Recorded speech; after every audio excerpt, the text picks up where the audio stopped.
What's up everyone? Welcome back to the channel. Guys, human capital formation को complete करेंगे।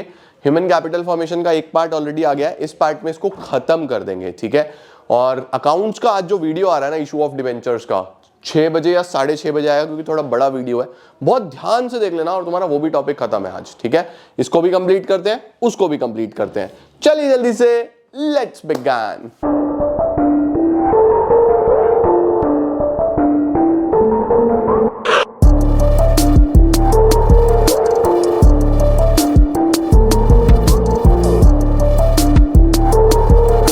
बच्चों, हम लोगों ने ना ह्यूमन कैपिटल फॉर्मेशन के अंदर ह्यूमन कैपिटल फॉर्मेशन का मतलब, उसकी प्रॉब्लम्स, कैसे होगा, वो सोर्सेज सब पढ़ लिया था, राइट। अब एजुकेशन के ऊपर एक छोटा सा टॉपिक है, एक छोटा सा पोर्शन है, मुझे लगता है 15-20 मिनट में खत्म हो जाएगा। आ जाओ उसको खत्म करते हैं। सबसे पहले बच्चों कुछ रेगुलरिटी अथॉरिटीज दी हुई हैं जो हमारी एजुकेशन को रेगुलेट करती हैं। रेगुलेट मतलब एजुकेशन से रिलेटेड रूल्स रेगुलेशंस बनाती हैं, एग्जाम्स कंडक्ट कराती हैं।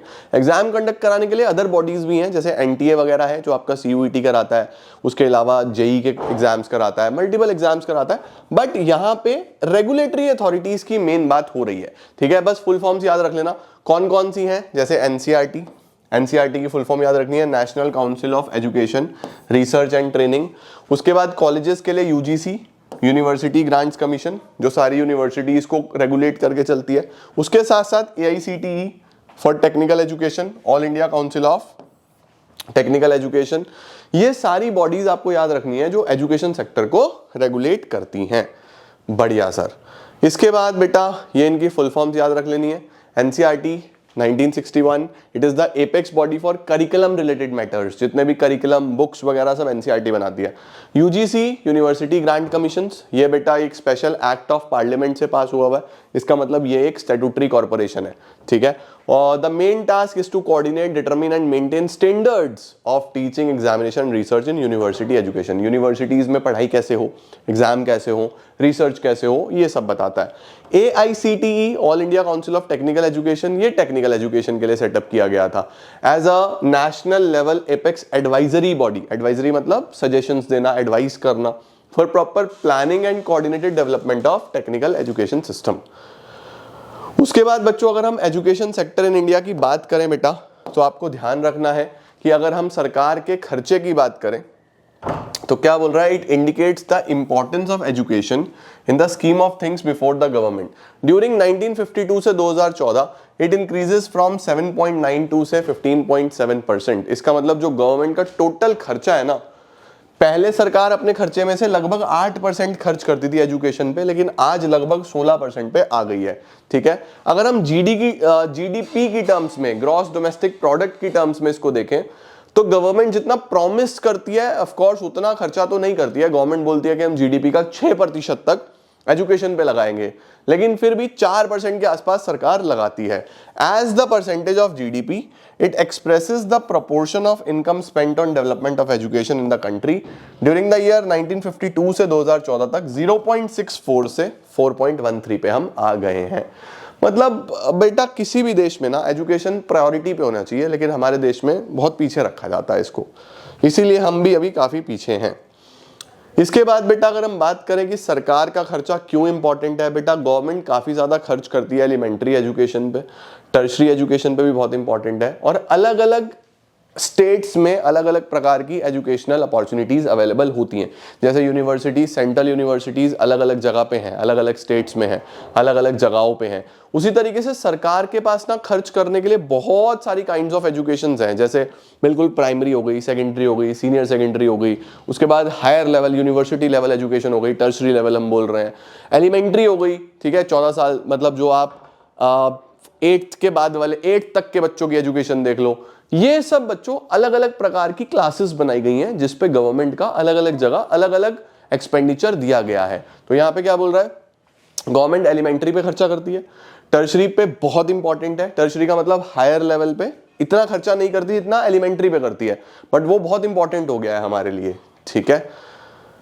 इसके बाद देखो क्या बोल रहा है, इनएडिक्वेट एक्सपेंडिचर ऑन एजुकेशन। ये मैंने आपको बताया बेटा कि सरकार जितना प्रॉमिस करती है कि हम एटलीस्ट 6% ऑफ जीडीपी लगाएंगे एजुकेशन पे, ठीक है। जो एजुकेशन कमीशन है उन्होंने बोला था कि कम से कम 6% ऑफ जीडीपी एजुकेशन पे लगना चाहिए, बट ऐसा हो नहीं पाया है, सरकार सिर्फ 4% तक ही कर पा रही है, ठीक है। उसके बाद कुछ गवर्नमेंट स्कीम्स है बेटा जो एजुकेशन को प्रमोट करने के लिए सरकार ने बनाई है। जैसे यहाँ पे बोल रहा है द तपस माजुमदार कमिटी, ये याद रखना है आपको, ये लर्न करना है बेटा।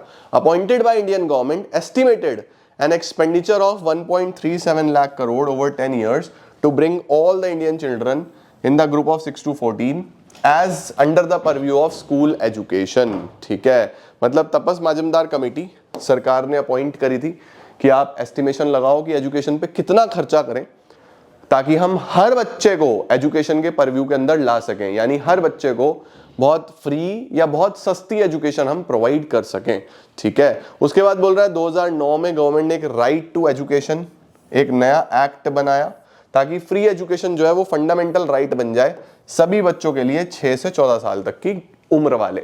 यानी ये ध्यान रखना, एग्जाम में 1 मार्कर में पूछ सकता है कि कौन सा एक्ट है जो ये बोलता है कि बच्चों के लिए जो 6 से 14 साल के बच्चे हैं उनके लिए फ्री एजुकेशन का अधिकार है, तो राइट टू एजुकेशन, ठीक है। और कौन सी ऐसी कमिटी है या कौन सा ऐसा बॉडी है जिसने ये बताया था हमें रिसर्च करके कि एजुकेशन पे कितना खर्चा होना चाहिए, तो तपस माजुमदार कमिटी, ठीक है बेटा। Government of India has also started levying 2% education cess, सरकार लोगों से टैक्स की फॉर्म में 2% एजुकेशन सेस भी लेती है, वो पैसा इकट्ठा करके एजुकेशन पे लगाया जाता है, ठीक है। The revenue from education cess has been earmarked for spending on elementary education, ठीक है। इसके साथ साथ गवर्नमेंट ने एक बहुत बड़ा अमाउंट सैंक्शन किया है for promotion of higher education and new loan schemes, यानी कि जो बच्चे हायर एजुकेशन के लिए जाते हैं, ओ माय गॉड। हाँ जी बेटा जी, आई एम सो सॉरी, मेरे घर पे तो भाई लाइट हो गई है बिल्कुल डेड, क्योंकि आंधी तूफान की वजह से सुबह से लाइट आई ही नहीं, तो जितने भी इन्वर्टर बैटरीज भी थी वो भी सब डाउन हो गई। बट एनीवेज काम तो करना ही है, तो फिर एक अच्छे टीचर से जिन्होंने आज बसंत पंचमी की छुट्टी करी हुई थी उनसे उनका स्टूडियो रेंट किया है शाम तक के लिए, तो आपकी वीडियोस पूरी करेंगे, ठीक है। आइए शुरू करते हैं बच्चों।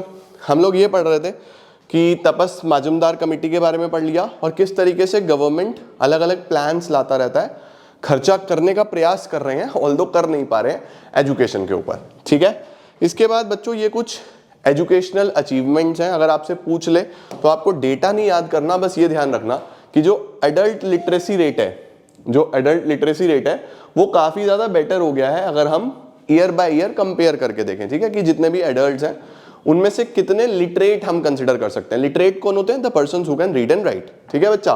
तो देखो पहले 61% 1990s में, फिर 68%, फिर 79%, अभी 82% तक का हमारे पास डेटा है। ऐसे ही विमेन के केस में भी एडल्ट लिटरेसी रेट बढ़ा है, काफी ज्यादा हद तक बढ़ा है, मतलब अगर आप देखो तो इसमें भी काफी इंक्रीमेंट हमें देखने को मिली है ओवर द इयर्स। उसके बाद प्राइमरी कंप्लीशन रेट की अगर हम बात करें, प्राइमरी कंप्लीशन रेट होता है बच्चा कि जिन लोगों ने अपनी प्राइमरी एजुकेशन कंप्लीट करी है, ठीक है, इसमें भी काफी बढ़ोतरी हुई है। मेल 78 से 93% तक पहुंच गए हैं और फीमेल 61 से 96% तक पहुंच गए हैं। Then youth literacy rate, youth literacy rate का मतलब होता है कि जो यूथ है 15 से 24 साल वाले, उन लोगों में से ऐसे कितने लोग हैं जो अपने दम पे खुद से अच्छे से लिख सकते हैं, पढ़ सकते हैं, कुछ भी एक्सप्लेन कर सकते हैं, ठीक है। वो 76 से बढ़ के 93% मेल में हो गया और 54 से बढ़ के 90% तक फीमेल में भी हो गया है। तो कहीं ना कहीं एजुकेशन में हम आगे तो बढ़ ही रहे हैं, बट जिस रफ्तार से बढ़ना चाहिए उस रफ्तार से नहीं बढ़ रहे। ये डेफिनेशन है बेटा। Adult literacy rate, the ratio of literate adult population to the total adult population, total adult population में से कितनी लिटरेट एडल्ट पॉपुलेशन है। इसी तरीके से प्राइमरी कंप्लीशन रेट, कितने ऐसे स्टूडेंट्स हैं जिन्होंने अपना last year of primary school complete कर लिया, मतलब प्राइमरी स्कूलिंग उन्होंने अपनी कंप्लीट कर ली है, भी मैंने आपको बता दिया। उसके बाद youth literacy rate, the percentage of people aged 15 से 24 जो अपनी अंडरस्टैंडिंग से रीड कर सकते हैं, राइट कर सकते हैं, सिंपल स्टेटमेंट कर सकते हैं। Perfect sir. उसके बाद बच्चों अगर हम एजुकेशन सेक्टर की बात करें तो अभी भी एजुकेशन फॉर ऑल एक ड्रीम है जो काफी दूर लगता है, क्योंकि अभी सब सेक्टर्स तक, सब एरियाज तक एजुकेशन नहीं पहुंचा है। The literacy rate may have increased, however absolute numbers of illiterate is still as much as India's population was at the time of independence। बोल रहा है परसेंटेज भले ही बढ़ गया हो, लेकिन अगर हम नंबर के केस में देखें ना कि एग्जैक्टली कितने नंबर इलिटरेट्स हैं, तो वो इतने ज्यादा हैं जितनी हमारी जनसंख्या थी, ठीक है, at the time of independence. 1950 में it was noted in the directives of the constitution that government should provide free and compulsory education. Had we done this we would have achieved 100% literacy by now. मतलब उस time पे हमारे constitution में लिखा गया था कि एटलीस्ट 14 साल की उम्र तक फ्री एजुकेशन सरकार को प्रोवाइड करना चाहिए। अगर किया होता तो आज 100% लिटरेसी होती, बट ध्यान नहीं दिया गया। उसके बाद बोल रहा है बेटा gender equity better than before. The difference in literacy rates जो है वो अब कम होता जा रहा है, कहीं ना कहीं नैरो होता जा रहा है। It indicates a positive development in gender equity, यानी जो लोग भेदभाव करते थे मेल फीमेल्स में वो रिलेटिवली अब कम हुआ है। ठीक है सर।